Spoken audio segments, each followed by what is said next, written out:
And let me talk about one of my favorite baits out there, and that's the flicker shads. It all started with the, the number 7 and the number 5 flicker shad. And what we did was design this as a shad bait, but one that had great rattles in it, great coloration in it, had a nice roll to it, so it had an action that threw off a lot of flash and shine, and just as a great, put it on your line, let it out, and a lot of times it catches fish.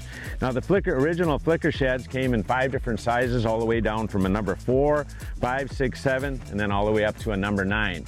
In general, what you want to do is if you're in a tough fishing situation, you want to downsize a little. If you're in a situation where you're around a lot of big fish or the fish are aggressive, you want to go to a little bit bigger baits.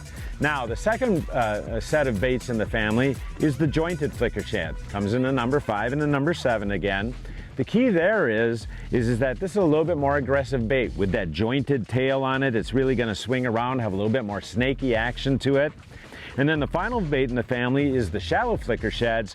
And this is a bait that was kind of hard to design because what we wanted to do is take the number 5 and 7 shallow and give it the same action as the original 5 and 7 deep running shad wraps. A little bit hard to do, but we had some great engineers working behind it. We got it done, so it's again got that great roll, got the great rattles in it, got the right profile to the bait. It's just for when you're up trolling shallow or even casting shallows for walleyes. So the flicker shads, again, one of my favorite baits. It's caught me a ton of fish, and if you look at the different families, I think it'll catch a ton for you too.